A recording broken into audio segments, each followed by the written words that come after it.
palabra de Dios contenida en este libro, es la verdad que acepto creer, es la enseñanza que me comprometo a seguir y es la esperanza que me atrevo a confesar. Nada me impide recibirla, nadie me evitará que la haga parte de mi vida y por ningún motivo dejaré de proclamarla. Estoy aquí para leerla, oírla y vivirla diariamente. Amén. Señor Santo, habla en nuestras vidas, por favor, bendícenos según estamos hoy, Señor. Que nada ni nadie te impida llegar a nuestro corazón, bendecirnos, transformarnos un poco más. Te lo pedimos en Cristo Jesús. Amén. Amén. Gracias, Señor. Hermano René, encendí aquí un pequeño ventilador para enfriar los aparatos y no voy a hacer que eso sea lo que hace que se corte. Si se escucha, me dice y lo apagamos, ¿sale? Muy bien, hermanos, vamos a la palabra del Señor ahora. Llamados a servir, es lo que nos ha estado diciendo el Señor durante toda esta semana. Llamados a servir. Y quiero que estudiemos un pasaje de la Escritura del Antiguo Testamento, Nehemías 8. Dice así Nehemías 8, los primeros versículos. Y se juntó todo el pueblo como un solo hombre en la plaza que está delante de la puerta de las aguas. Y dijeron a Esdras el escriba que trajese el libro de la ley de Moisés, la cual Jehová había dado a Israel. Bendijo entonces Esdras a Jehová, Dios grande, y todo el pueblo respondió amén, amén, alzando sus manos y se humillaron y adoraron a Jehová, inclinados a tierra. Nehemías 8, 1 al 6. ¿Se acuerdan que ya estudiamos la palabra del Señor en el sentido de la enseñanza, pero ahora el pasaje que estudiamos está en el contexto de la reconstrucción de la ciudad de Jerusalén. Ya lo habíamos mencionado la semana pasada, aunque en el sentido de la enseñanza. Para realizar el trabajo de la reconstrucción de la ciudad se requería el servicio de todo el pueblo. Sin embargo, no fue sencillo y los problemas no tardaron en manifestarse. Reflexionemos en la historia que nos cuenta Nehemías, ahora capítulo 4, leyendo algunos versículos claves y abordemos algunos principios importantes para aplicar a nuestra vida. Es decir, es el mismo libro, es la misma experiencia, la reconstrucción del templo. En aquella ocasión lo estudiamos desde el punto de vista de la enseñanza, pero ahora desde el punto de vista del servicio. Primera enseñanza, sirvamos unidos a pesar de las críticas. Dice así el mismo libro Nehemías 4, versículos 1 al 3. Cuando oyó Sanbalat que nosotros edificábamos el muro, se enojó y se enfureció en gran manera e hizo escarnio de los judíos y habló delante de sus hermanos y del ejército de Samaria y dijo, ¿qué hacen estos débiles judíos? ¿Se les permitirá volver a ofrecer sus sacrificios? ¿Acabarán en un día? ¿Resucitarán de los montes, del polvo las piedras que fueron quemadas? Y estaban junto a él Tobías amonita, el cual dijo, lo que ellos edifican del muro de piedra, si subiera una zorra, lo derribará. ¿Qué les parece esta burla, este escarnio?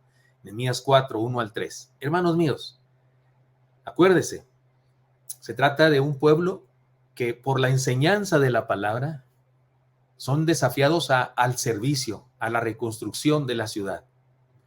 Hermanos míos, cuando hacemos cosas en el nombre de Dios, invariablemente habrá críticas, burlos, insultos.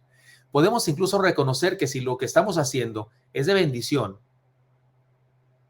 o no es de bendición, podemos identificarlo por medio de esto, por medio de este fenómeno justamente.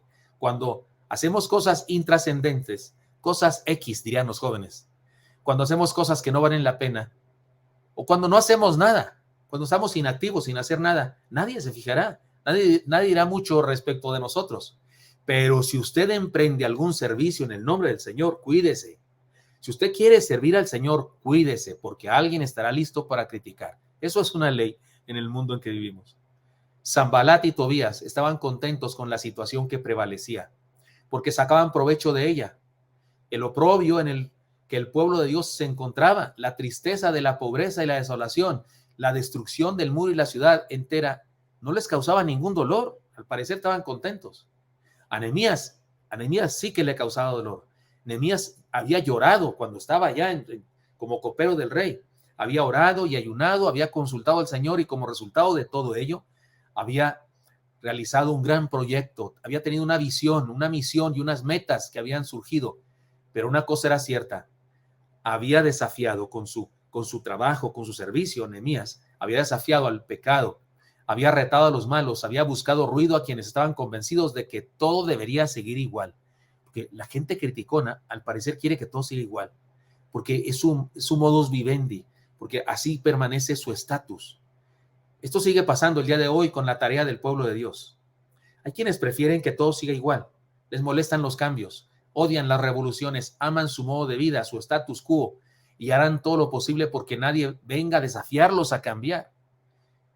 Si usted era alguien, si usted, hermano, era alguien que no hacía mucho por el reino, no trabajaba, no hacía mucho por el reino, y a causa de la palabra del Señor, a causa de la campaña llamados a pescar, a causa de la semana de llamados a servir, usted inicia una nueva etapa con un nuevo compromiso, con un compromiso más alto. El hermano, le aseguro que levantará sospechas entre sus parientes, entre sus allegados. No faltará quien diga, ¿qué le pasa a este? ¿Qué quiere conseguir? ¿Ha de tener algún problema? Se me hace sospechoso.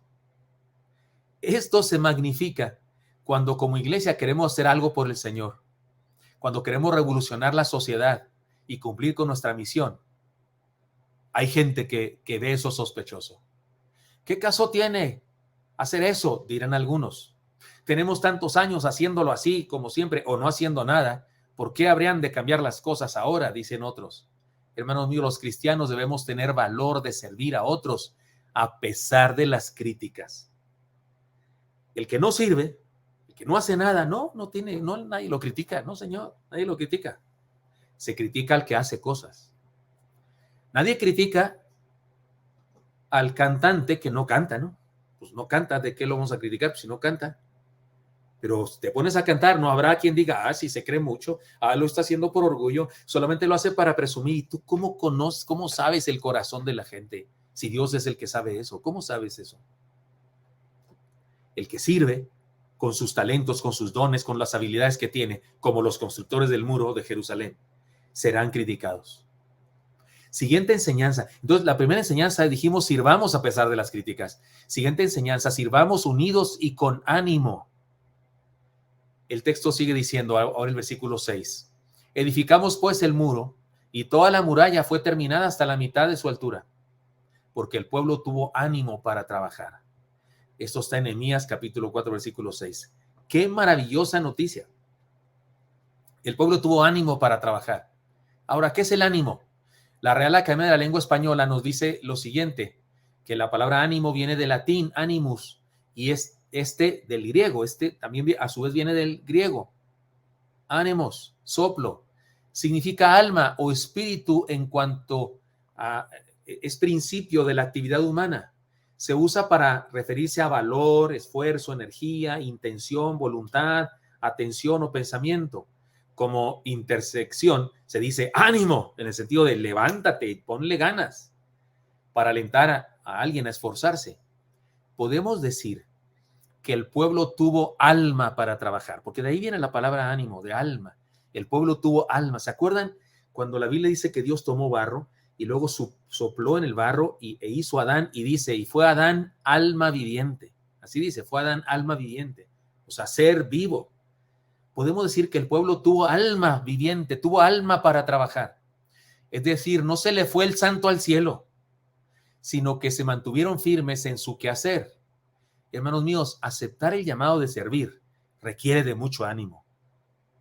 Seamos de los que animan y no de los que desaniman con su desánimo, porque siempre hay gente que desanima, siempre hay gente con visión catastrofista. Yo pienso que esta campaña solo son llamaradas de petate. Yo pienso que esto ni se crean tanto, ni echen las campanas al vuelo, porque esto se va a pasar, después de un tiempo se va a acabar todo. Hay gente, abogados del diablo, que les encanta andar diciendo eso, ¿no es cierto? Gente que desanima a Sanbalat y Tobías, que desaniman al pueblo. Si sube una zorra, por esto la tumbará. ¿No es cierto que incluso en la iglesia hay 2, 3 Sanbalats, 2, 3 Tobías, 2, 3 desanimadores profesionales? Un día les cuento, un padre llevó a su hijito por un paseo largo en el bosque. Como era pequeño el chamaco, le llevaba en sus hombros por un rato y por otro rato lo hacía caminar. Cuando lo puso con sus pies en la tierra, le dijo, hijo, vas a tener que caminar hasta la casa porque ya estoy cansado. No soy tan joven para seguirte cargando. Al rato el pequeño lloraba porque estaba muy cansado, desanimado y cansado para seguirle el paso a su padre. El padre cortó una rama y la limpió bien. Las astillas, solamente le dejó unas hojas al frente, pero le quitó las astillas mientras el niño observaba como diciendo, ¿qué está haciendo mi padre? Y al terminar, le dijo a su hijo, mira hijo, te presento a tu propio caballito para que te lleve a la casa. Y como era una vara y en el frente hacía unas hojas, pues parecía como la cabeza de un caballo, le dijo, aquí está tu caballo para que te lleve a la casa y no te canses. Encantado el niño, se montó sobre su caballito imaginario y felizmente llegó a su casa saltando. Y en casa todavía dio algunas vueltas por el jardín hasta que tuvo que ir a bañarse y acostarse ya rendido. O sea, no que estaba cansado. ¿Qué pasó con el chamaco? Como se dice en el ambiente, ¿no? Le vino un segundo aire. A veces Dios, nuestro Padre, nos lleva cargando. Otras veces nos deja caminar. Y muchas veces creemos que ya no podemos. Pero de pronto el Señor nos mueve y nos ofrece, nos anima y nos ofrece un caballito, una idea, una promesa, una canción, algo, un poema que escuchamos, una caricia de alguien, una oración intercesora que alguien hace por nosotros, una visión, una misión, una campaña como la que estamos teniendo, ¿me explico? Lo que sea. Y sobre ese corcel llegamos a la meta. Hermano, anímese por los devocionales y por el canto lema y por lo que estamos haciendo ahora en esta campaña. No sea de los que desanima y de los que tienen una visión catastrofista de las cosas. Anímese. ¿Necesitamos un caballito ahora mismo? ¿Otro hermano está necesitando un caballito? Ofrezcámoselo con ternura. Recordemos nuestro propio cansancio. A veces, en ocasiones hace falta un ánimo, una palabra de ánimo, y esa palabra de ánimo, ese caballito, simbolizándolo así, hace toda la diferencia entre la victoria y la derrota para un solo hermano o para toda una comunidad. ¿Se acuerdan de esta nadadora? Esta nadadora de distancia en aguas frías. No me acuerdo cómo se llamaba esta joven.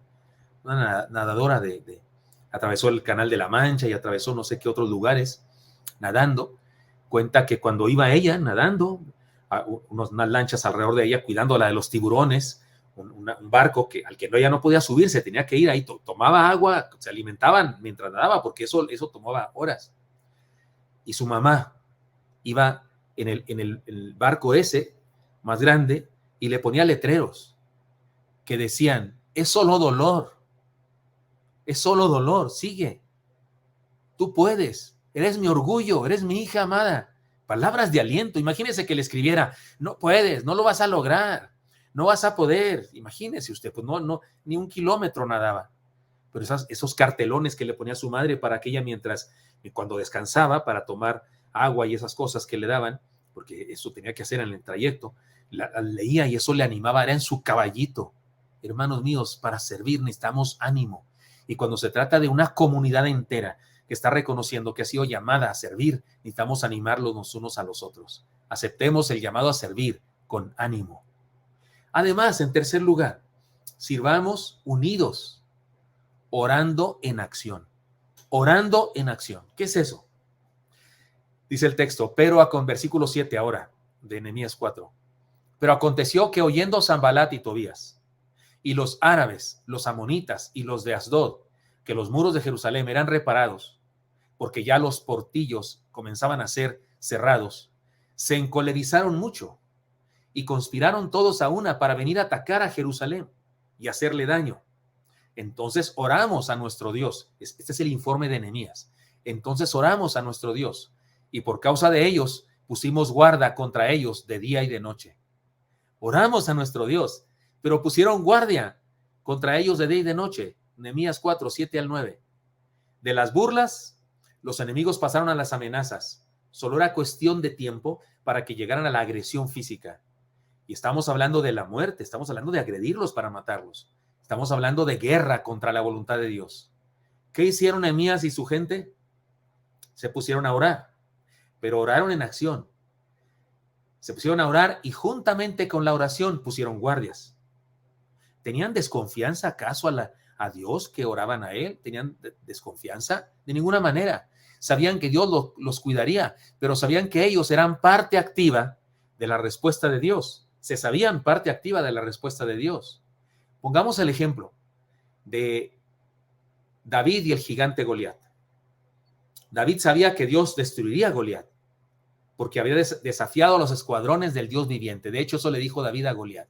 Tú vienes a mí con espada y con lanza y jabalina, y yo voy a ti en nombre de Jehová de los ejércitos, a quien tú has desafiado. O sea, le dijo, el asunto no es conmigo, grandulón. El asunto no es conmigo, gordito o gordote. Has desafiado a Dios y te va a ir como en feria por causa de eso. Él sabía que Dios lo iba a destruir, pero se sabía instrumento para cumplir los planes de Dios. ¿Está claro eso? O sea, orar no tiene nada de pasivo. Orar es luchar. Orar es blandir la espada. Orar es lanzar la piedra. Orar es hacer lo que nos toca hacer. Permítame contarles una historia que leí por ahí, de la guerra. Déjenme se la leo tal como la quiero compartir. La muralla había sido destruida por una bomba y el capellán del ejército había tenido que trabajar como doctor, como recolector de cuerpos y pedazos de cuerpos y como sepulturero. Capellán del ejército se refiere a un siervo de Dios, un pastor que se enlista en el ejército, sin espada, sin pistola, sin metralleta, ¿no? Porque no va a matar, va a evitar que sean matados, va a evitar que muera la gente, es un capellán, y va a ayudar a las personas que van a morir en paz, leyéndoles la palabra y anunciándoles el evangelio, y va a ayudar a los soldados a confiar en Dios. Insisto, la muralla había sido la que defendía, la trinchera que le defendía la pared había sido destruida y él había tenido que trabajar como doctor, como recolector de cuerpos y pedazos de cuerpos y como sepulturero. Estaba agotado. Los soldados tenían los ánimos por los suelos. Él mismo estaba agotado. El sargento, a cargo del pelotón, estaba devastado, desanimado. El pastor tomó su Biblia y cuando estaba a punto de leerle una porción de la Biblia, fue interrumpido por un soldado que le dijo, ¿qué va a hacer, pastor, usted? ¿Qué va a hacer? Usted ahora con ese libro no sirve para nada. Lo que va a hacer no se da cuenta. En este momento no hay nada que usted pueda hacer. Es solo cuestión de tiempo para que vengan aquí los enemigos y nos maten a todos. No tenemos protección ni ánimos de luchar. ¿Qué va a hacer usted con su libro? El siervo de Dios, que había decidido entregar su vida para ayudar a los soldados en medio de la guerra, se puso de rodillas y oró diciendo esto en su oración: Señor, ya han matado muchos de mis soldados, te he pedido que no muera uno más, te lo pido, no muera uno más, Señor. La noche cayó, mientras él seguía orando mucho más tiempo, la noche cayó con sus tinieblas y los 7 soldados, porque solo 7 soldados había ya, quedaron profundamente dormidos, agotados. Algunos estaban desmayados, no dormidos. 2 días después, este soldado que había criticado al pastor porque iba a leer la Biblia, que había cuestionado el trabajo del capellán, se encontraba en una cama de hospital 2 días después. Imagínenselo, ya a salvo en el hospital. Había sido operado para sacarle una bala en su muslo derecho, pero estaba muy bien el soldado. Preguntó a la enfermera, ¿qué pasó? ¿Cómo llegué aquí? ¿Cómo llegamos aquí? En eso llegó el sargento caminando con unas muletas, porque el sargento también había sido herido, pero llegó caminando con unas muletas y le contó al enfermo que se preguntaba, ¿qué hago aquí? Que había despertado recién, le contó lo siguiente. Le dijo, esa noche fuimos atacados por los enemigos con un fuego constante, pero la pared había sido reconstruida y las balas no tuvieron mucho espacio por donde pasar. Solo recibimos algunas heridas. Usted y 5 soldados más, vayan contando por favor, usted y 5 soldados más fueron perdiendo el sentido y fue necesario que alguien los cargara por espacio de 200 metros hasta la cima de un pequeño montículo donde un helicóptero amigo nos recogió. Usted nos cargó, sargento, dijo el soldado. Usted nos cargó, sargento, gracias, es usted un héroe. Se equivoca, le respondió el sargento. Yo también fui herido y con mi pierna quebrada no podía hacer mucho. De hecho, yo también fui cargado por alguien más. El soldado estaba confundido, dijo, 5 compañeros. Yo, usted, sargento, somos los 7 que habíamos quedado vivos en la batalla anterior. ¿Quién nos salvó? El sargento continuó diciendo, el capellán. El capellán nos salvó la vida a todos. Esa noche, mientras nosotros dormíamos, él reconstruyó el muro que nos protegía con algunos costales de arena, con algunas rocas, con algunos pedazos de armamento, y al recibir el ataque sorpresivo del enemigo nos cargó uno a uno hasta salvarnos. Usted fue el último, era de noche y no lo encontraba, pero después de llevarme a mí, haciendo caso omiso del cansancio, de las balas y de mi indicación que yo le dije que no regresara, él regresó corriendo por usted. Le oí decir, le dije que oraría por él y cumpliré mi promesa. Horas después, le vi llegar con usted en la espalda hasta el helicóptero donde ya todos habíamos sido acomodados.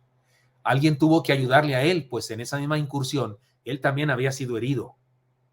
¿Dónde está el pastor? ¿Dónde está?, interrumpió el soldado. Me burlé de él y de su fe y necesito pedirle perdón.